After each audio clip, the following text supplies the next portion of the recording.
पत्नी को उल्टी होने लगती है। उल्टी करने के बाद पत्नी को लगता है कि बच्चा होने वाला है। ये खुशखबरी अपने पति को बताने जाती है और रोज मार के बोलती है, हमें बच्चा होने वाला है। ये सुन के पति भी बहुत खुश होता है। कुछ महीने बाद सही में बच्चा होता है। पति हॉस्पिटल में जाता है, वहाँ पर नर्स खड़ी थी। नर्स बोलती है, मुबारक हो, तुमको बेटी हुई है। फिर पति के पास में जाकर देखता है तो सच में बेटी हुई थी और बेटी रो रही थी और पापा मम्मी कर रही थी। बेटी अपने पापा को प्यार से देखती है। फिर पति बेटी को उसी जगह पर से उठाकर अपने सर पर लेकर बाहर जाने लगता है। पति टेम्पो के ऊपर बेटी रख के अंदर बैठकर जाने लगता है। टेम्पो में बेटी को डालकर एक कचरा कुंडी में लेकर आता है और टेम्पो में से बेटी को उठाकर कचरे के डिब्बे के पास आकर बेटी वहाँ पर फेंक देता है। बेटी बहुत रो रही थी। बेटी को फेंकने के बाद टेम्पो के पास आकर अंदर बैठ जाता है। चालू करके वह दूसरे रास्ते की ओर फिर टेम्पो लेकर एक बड़े से इमारत के पास आता है। वह एक गुंडे की इमारत थी। पति टेम्पो में से उतर के अंदर जाता है। वहाँ पर गुंडा और कुछ बच्चे थे जो कि उनको अगवा करके लाए थे।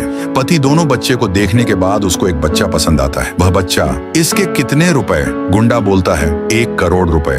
पति उसे पूरे 1 करोड़ देने के बाद गुंडा बच्चे को बोलता है, अरे चल निकल, अब से ये तेरा बाप। बच्चा जाकर गाड़ी में बैठ जाता है। पति भी जाकर बैठ जाता है। गाड़ी चलाकर बच्चे को अस्पताल लेकर आता है। अंदर जाकर पत्नी के बेड के ऊपर जाकर पत्नी के बाजू में जाकर सो जाता है और रोने की एक्टिंग करता है। कुछ घंटे बाद पत्नी उठ जाती है, बच्चे की तरफ देखती है। उसे लगता है कि यह मेरा बेटा है। पति भी दिल मार के बोलता है, हमें लड़का हुआ है। फिर 25 सालों बाद बच्चा बड़ा हो जाता है। पति पत्नी बूढ़े। एक दिन बच्चा किसी को बुलाता है। बाहर से एक लड़की आती है। वह लड़की बच्चे की गर्लफ्रेंड थी। दोनों दिल रोज मरते हैं। लड़की बोलती है, क्या देख रहे हो बुढ़ा बुढ़ी, बेबी पहले इनको घर से बाहर निकाल।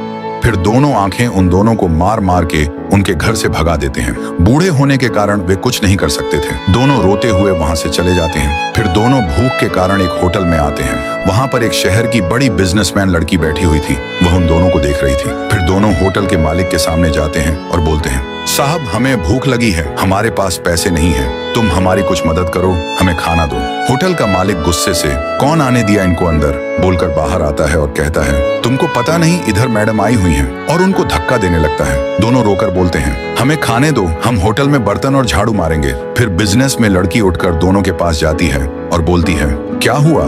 मालिक बोलता है, कुछ नहीं मैडम, भिखारी हैं। मैडम बोलती है, इनके लिए 5 प्लेट बिरयानी लगाओ। फिर दोनों खाने बैठ जाते हैं। मालिक खाना लेकर आता है। फिर दोनों मजे से खाना खाते हैं।